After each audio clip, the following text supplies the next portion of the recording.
呢度就係香港最南面嘅蒲台島，喺蒲台島最南極嘅地方。除咗星期一、星期三，日日都有船去蒲台島㗎。另外，公眾假期一樣有船去。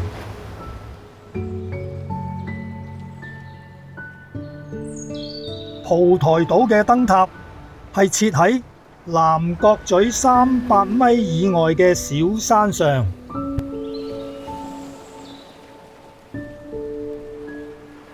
南角咀亦係蒲台島嘅南極，呢度睇海浪就最正㗎。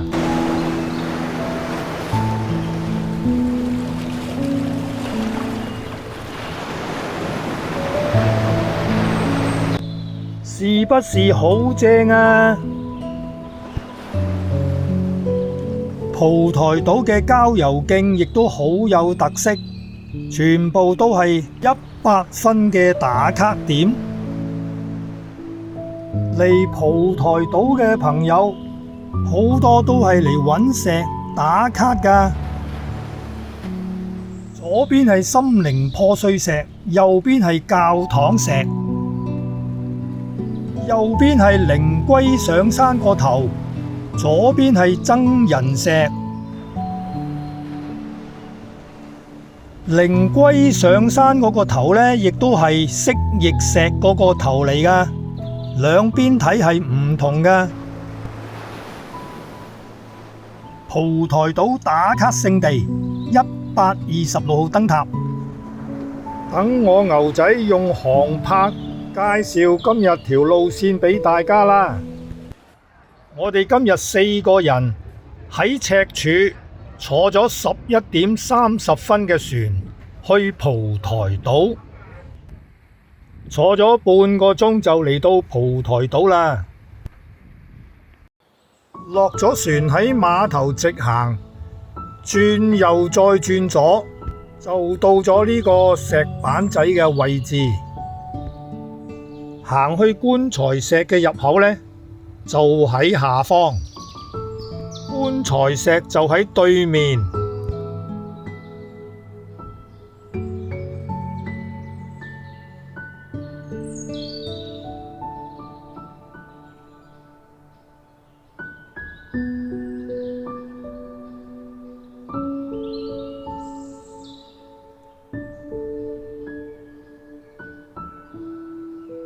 嗱，見到啦嘛，成副棺材啊，都有啲崎嶇話，呢條路少人行，特別崎嶇。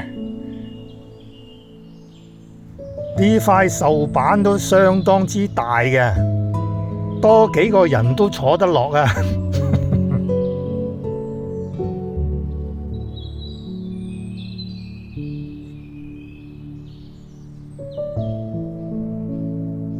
嗱，棺材石呢邊呢就望到入口嘅，望返嗰邊樓梯，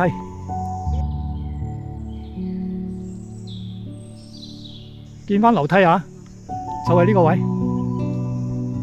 快脆我哋完成咗呢個福財石啦。咁啊，大家記住呢個入口，跟住我哋出發啦喎。好，繼續。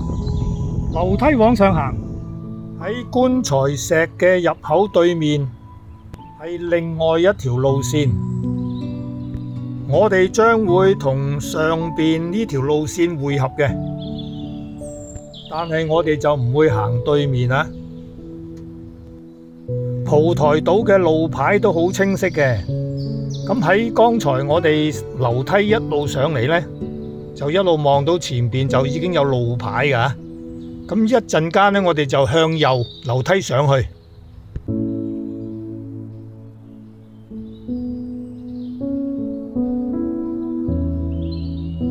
呢一帶呢都比較多石頭，可以企喺石頭上面打下卡咁樣嘅。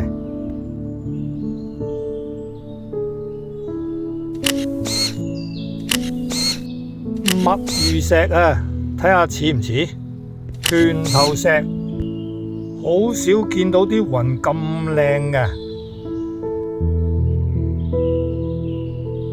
到咗今日最高嘅位置188米牛湖頂。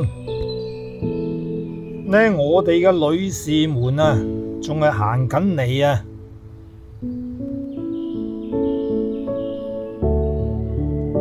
其實我哋今日嘅行程呢，係佔咗蒲台島1/6嘅地方嘅咋，後邊仲有大排塘頂、東頭頂、東嘴頂，真係要喺呢度露營啊，先至可以玩得晒。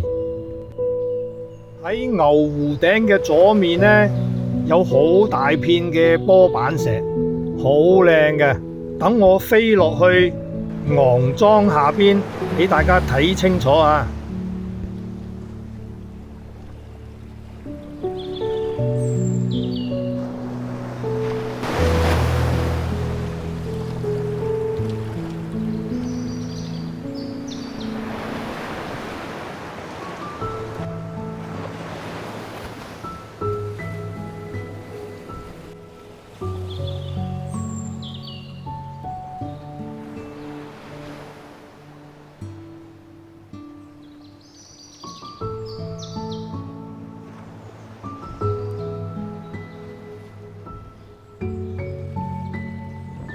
留意下呢，有一啲小路都好出片㗎，會拍得你好靚㗎。呢度就係昂莊，剛剛我哋喺對面嘅大波板落嚟嘅。喺艇嘅後方有兩嚿嗰啲開口石，即係兩嚿怪獸啊，可以打卡嘅。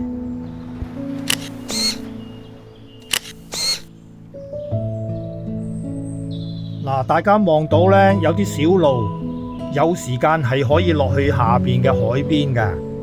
喺涼亭嘅左邊望過去，心靈破碎石，右邊就係教堂石，上方就係蜥蜴石，望到啦嘛？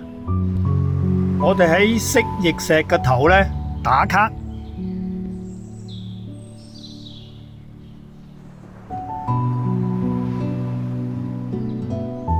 其實蜥蜴石個頭呢，亦都係靈龜嗰個頭嚟㗎。後方係126號南角咀燈塔，靈龜同蜥蜴呢，就兩邊睇嘅。咁喺靈龜嘅左邊就係僧人石。喺香港一個小島嘅面積呢，最少係500個平方。前面係麥洲頂。我哋喺靈龜嗰個頭嗰度一路飛過去，風景真係好靚啊！下方仲見到僧人石，下方南氹灣。嗱，剛剛我哋就係坐咗喺靈龜嗰個頭啊！嗱，前面啊，靈龜啊，又叫靈龜上山。喺南角咀燈塔嘅呢邊呢，四圍嘅風景啊，海景都好靚嘅。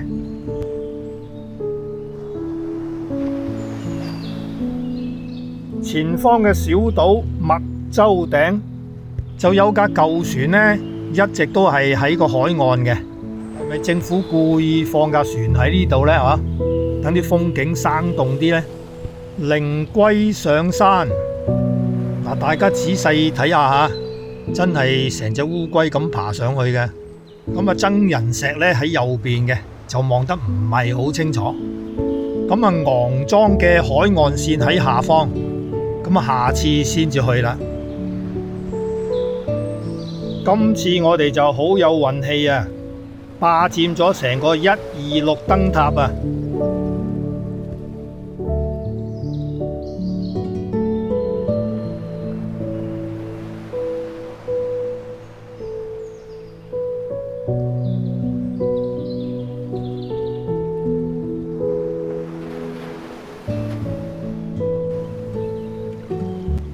咁我哋又一步一步咁樣接近呢個南極地帶啦。前方南角咀，前往南角咀嘅崖邊呢，係需要你有初級攀爬嘅能力，之先至可以安全咁樣行到去最南嘅地方。想清楚先至好行過去啊！大家睇下嗰啲狀態，有啲石頭距離一個石頭啊比較遠，又比較高，好需要戴埋手套，爬高又爬低。我通常係由左邊開始行，因為風景都喺左邊，辛苦啲都慢慢爬過去。回程就行右邊，比較安全。Yoyo 就醒目啦，一路跟住我，有我幫佢攝影啊嘛。越接近南角咀，嗰啲風景呢就越靚。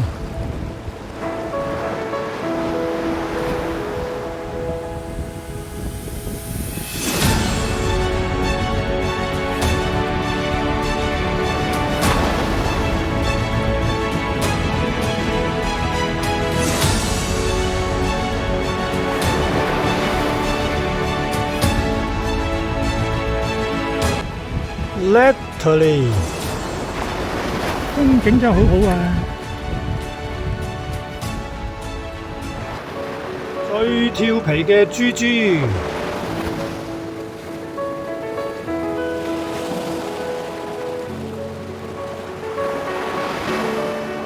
我牛仔喺度揸緊飛機。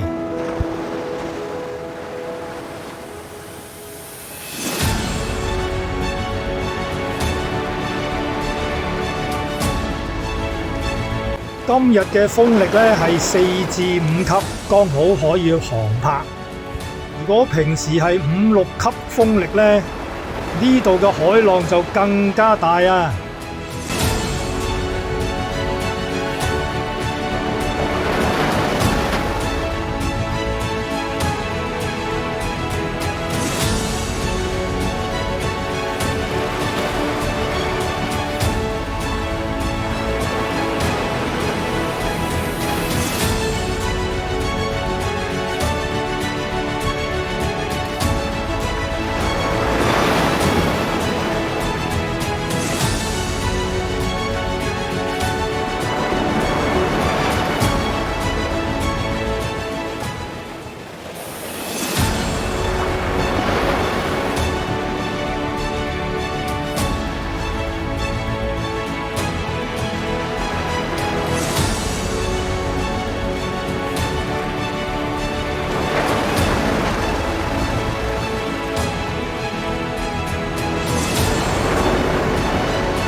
據可靠嘅人士講啊，香港嘅至南面呢，其實係頭顱洲頂，佢嘅位置呢，喺索罟群島嘅南方。蒲台島係香港可以坐船能夠到達最南方嘅島嶼。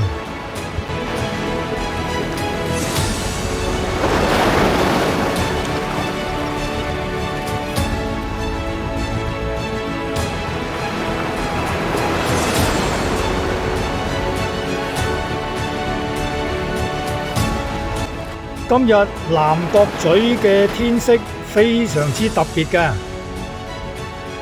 睇下啲耶穌光，好有感覺啊，好有 feel， 很難見到有咁嘅氣象。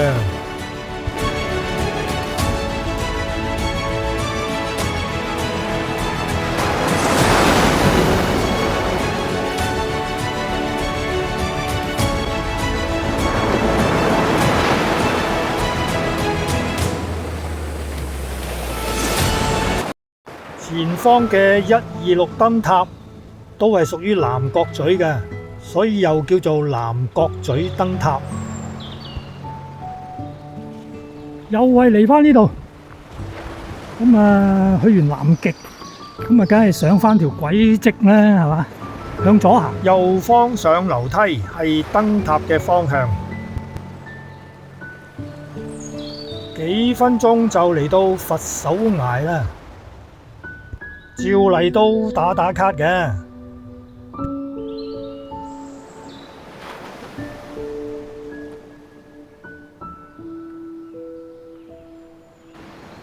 過咗佛手崖就係南氹灣。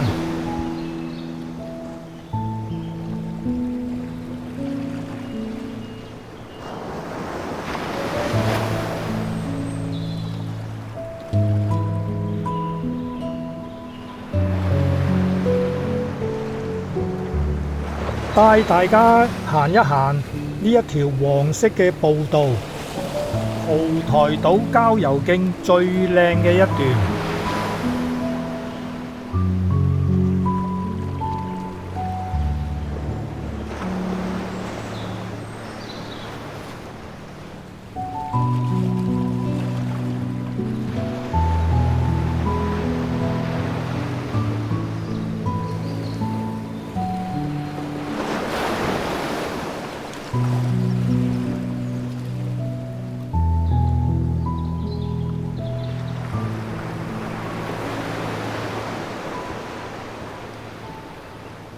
上晒前邊嘅樓梯級，落去就係石刻。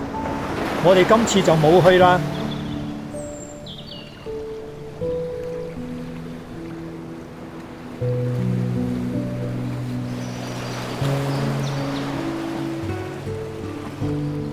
回望南氹灣，前方昂莊，又到咗我哋歸程最後嘅時間啦。